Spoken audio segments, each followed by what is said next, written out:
Terima kasih kepada anda yang terus setia bersama dengan Selamat Pagi Malaysia. Kita telah pun masuk jam yang keempat.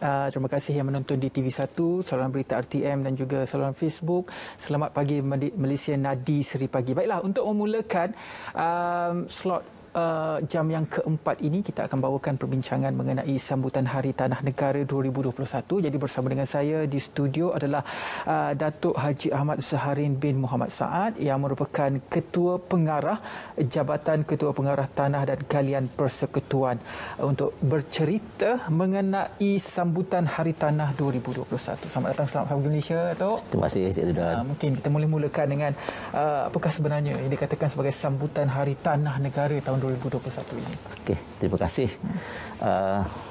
Pertamanya saya nak mengucapkan terima kasih kepada RTM kerana memberi ruang kepada kami di Jabatan Ketua Pengarah Tanah dan Galian Persekutuan ataupun selalu orang sebut JKPTG kerana memberi ruang kepada kami untuk mewar-warkan sambutan Hari Tanah Negara yang akan diraikan pada 27 Julai 2021 untuk sambutan bagi tahun 2021. Jadi sebelum itu saya nak mengucapkan juga selamat Raya Aidil-Adha kepada semua rakyat Malaysia yang telah menyambutnya pada semalam.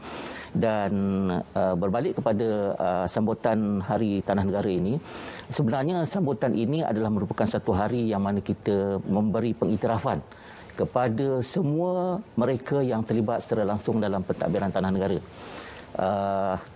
Setakat ini kita tidak ada lagi daripada tahun-tahun sebelum ini.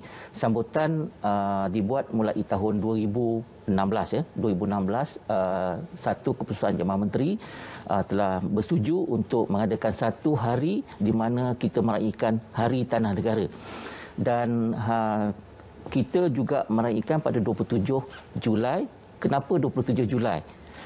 27 Julai ini merupakan satu tarikh di mana terlantiknya Pesuruhjaya Tanah dan Galian di negeri-negeri Melayu Bersekutu pada tahun 1896.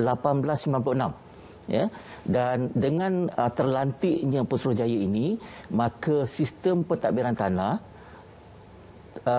dibuat lebih berstruktur, lebih teratur, seperti pungutan cukainya, persempadanan kalau saya nak sebut sempadan maknanya lebih teratur. Kalau dulu kita lihat sistem pungutan cukai ini ditentukan oleh pembesar-pembesar daerah, pembesar-pembesar negeri. Tapi bagi negeri-negeri Melayu Bersekutu pada ketika itu 1896 dengan adanya Pesuruhjaya Tanah dan Galian ini, maka semua pungutan dibuat secara sistematik. Itu jadi bagi meraihkan mereka yang terlibat sehingga sekarang ini dalam sistem pentadbiran tanah, itulah yang kita sambut pada 27 Julai setiap tahun. Jadi bermula daripada tahun 2017 sambutan ini bermula 17, 18 dan 19 dan tahun 2020 apabila pandemik COVID-19 ini telah berlaku, jadi kita tidak menyambut pada tahun tersebut dan pada tahun ini kita raikan walaupun secara agak berlainan sikit. Jadi itu sebagai permulaan lah. Jadi saya difahamkan kalau dulu kita sambut secara fizikal, sekarang disambut secara dalam talian. Apakah pengisian yang akan diisi sempena Hari Tanah Negara? Okey.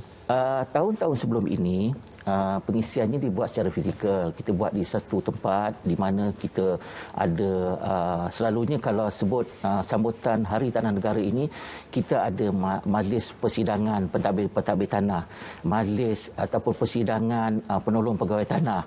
Kemudian kita ada pembentangan kertas kerja, kita ada juga pameran-pameran berkaitan dengan benchmarking negeri-negeri yang terlibat dengan pengurusan tanah ini.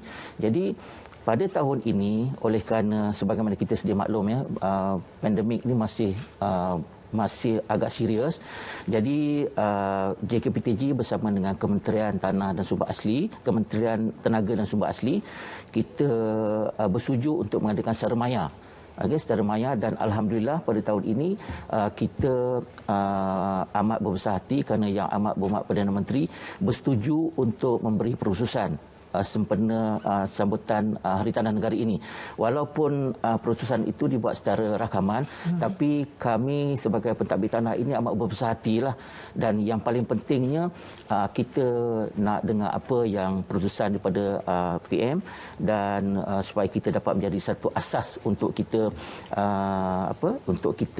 terus mendepani cabaran yang ada dalam COVID-19 ini. Dan program-program secara maya ini diisinya kebanyakan dengan webinar lah. Kita ada 3 sesi webinar yang akan kita bentangkan. Webinar yang pertama di sebelah pagi, yang itu kalau saya boleh sebut ya, kita jemput mantan-mantan ketua pengarah Tanah dan Galan Persekutuan. Kemudiannya sesi webinar yang kedua, kita ada isu-isu semasa. Sekali ini kita bawa isu pusaka, dan kita panggil daripada pensyarah universiti, kita panggil daripada JKPTG sendiri, dan juga ada juga daripada Wasiah Shop yang pakar-pakar berkaitan dengan pusaka. Dan yang ketiganya ini lebih terbuka. Kita panggil satu sesi webinar untuk rakyat mendengar isu-isu berkaitan dengan isu semasa lah, khususnya berkaitan dengan pandemik ini. Kita akan panggil daripada Bar Kaunsil, daripada pengarah PTG Kuala Lumpur, kita panggil daripada pemuda, dan daripada Reda kalau saya salah. Jadi kesemua webinar-webinar ini kita mengharapkan supaya rakyat boleh melihat, boleh mendengar, supaya mendapat sesuatu yang terbaru berkaitan dengan keadaan semasa dalam pentadbiran tanah. Walaupun kita menghadapi pandemik, tapi proses perjalanan di pejabat tanah itu masih berterusan. Jadi mengapa sambutan ini sangat penting kepada pentadbiran tanah? Okey, sambutan ni kita nak tunjukkan yang dalam sistem pentadbiran tanah di Malaysia ini telah melibatkan evolusi, bukan revolusi ya, evolusi, sebab pentadbiran tanah ni dia melibatkan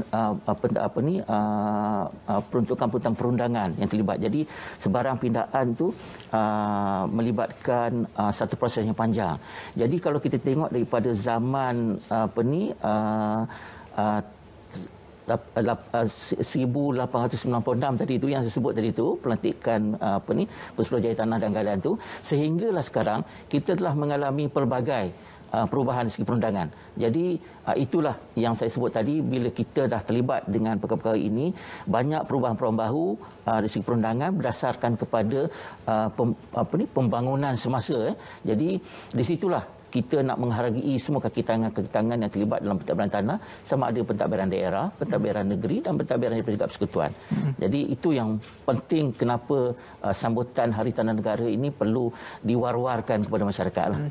Jadi tema untuk Hari Tanah Negara pada tahun ini adalah mendepani cabaran pasca COVID-19 dalam pentadbiran tanah. Ya, jadi betul. Apabila kita bercakap mengenai pasca COVID-19, pastinya ia sangat berbeza dengan keadaan sekarang. Jadi sekarang bagaimana situasi pentadbiran tanah apabila berlakunya pandemik dari segi pentadbiran tanah bukan diklasifikasikan sebagai essential service. Ya, jadi selepas ini dari segi isu-isu yang berkaitan dengan pemilikan tanah yang sering berlaku sekarang, bagaimana pula di pihak Jabatan Tanah dapat menguruskannya?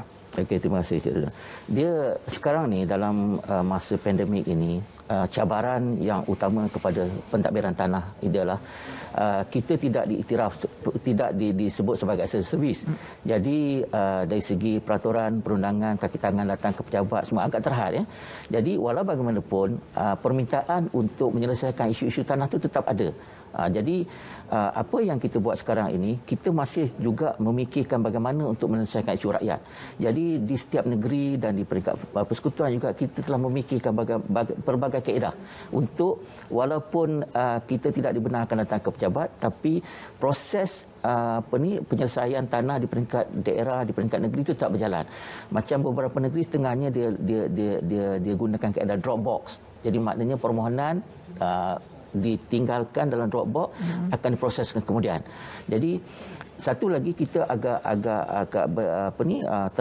berkesan ya, program dalam sistem pentadbiran tanah ini, kita ada sistem e-tanah di beberapa negeri lah, macam di Perak dan di Kuala Lumpur ya. Jadi melalui proses e-tanah ini banyak perkara-perkara adalah terlibat secara elektronik. Jadi kita boleh akses daripada rumah dan sebagainya. Jadi itu juga menyebabkan kita punya proses pengurusan atau penyelesaian tanah ni masih berterusan. Walaupun kita tidak perlu datang ke pejabat, tapi melalui sistem yang ada kita boleh menyelesaikan isu-isu tanah dari segi permohonan. Cuma kadang-kadang masyarakat ni dia masih nak juga ke pejabat tanah. Kita tidak nafikan lah. Tapi dalam keadaan sekarang pandemik yang terlibat ini, kita kalau datang ke pejabat tu kita menggunakan temu janji. Jadi mengelakkan supaya kawasan pejabat tu crowded, orang ramai berkumpul dan sebagainya. Jadi itulah bukan masalah, cabaran yang kita kena hadapi lah.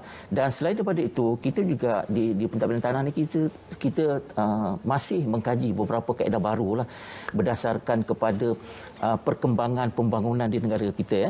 Macam dulu kita tak ada hak milik strata, sekarang kita ada hak milik strata. Kalau dulu sekarang ni kita ada tanah bawah tanah pun kita dah ada. Dia panggil stratum. Kita ada kalau kita tengok yang macam bangunan KLCC tu ada macam jembatan tu kan, itu pun ada dia punya dia panggil satu istilah tu yang melibatkan ruang udara. Itu pun kita ada. Jadi itu semua kita sedang buat kajian. Kita sekarang ni banyak kita buat kajian. Contohnya lah, saya bagi contohnya macam beberapa kaedah yang kita buat dalam e-tanah ni, kita tengok yang banyak boleh menyelesaikan masalah lah. Dan kalau kita lihat, kita ada cadangan untuk buat online presentation registration. Dan maknanya you nak register tu tak payah pergi pejabat tanah, semua online kan. Kita tengah kaji juga electronic title, hak milik secara elektronik. Itu semua kita bertujuan untuk kita menyelesaikan isu-isu yang tidak memerlukan rakyat datang ke pejabat untuk menyelesaikan isu-isu ini. Jadi saya harap supaya perkara-perkara ini menjadi ruang dengan adanya peruntukan undang-undang yang ada tu dapat menjadi ruang kepada pentadbir tanah untuk menyelesaikan isu-isu rakyat tanpa datang ke pejabat lah. Jadi ia dapat memendekkan lagi masa. Iya betul, memendekkan masa. Dari segi isu masyarakat lah, mungkin kalau masyarakat yang berada di luar bandar aksesnya terhadap internet yang masih lagi literasi mereka terhadap internet itu masih lagi kurang. Jadi macam Datuk cakap tadi, mereka lebih prefer untuk pergi ke pejabat dan sebagainya. Jadi bagaimana usaha penambahbaikan di pihak pejabat tanah sendiri sekurang-kurangnya dapat menyantuni golongan ini dalam isu apa sahaja yang berkaitan dengan isu pemilikan tanah ataupun apa sahaja yang berkaitan dengan tanah? Okey, macam saya sebut tadi, sistem-sistem yang ada tu betul lah, dia kalau sebahagian besarnya diguna pakai oleh syarikat, pemaju-pemaju perumahan, itu dia mak suka. Tapi kita tidak masih sistem-sistem lama tu kita tidak buang secara kita, maksud saya dia berjalan serentak. Kalau di kampung tu memang ada orang masih ada datang ke pejabat tanah untuk mencari tanah, kita masih menyantuni mereka lah. Dari segi elektronik tu masih, kalaupun dia buat permohonannya secara manual, tapi kita di pejabat akan menggunakan sistem yang ada, masukkan dalam sistem, kita convert ke dalam sistem. Jadi pada saya tak ada masalah lah kalau di peringkat masyarakat kampung yang datang, sebab yang pentingnya sistem yang ada itu difahami oleh pentadbir tanah dan juga mereka yang menguruskan sistem di pejabat.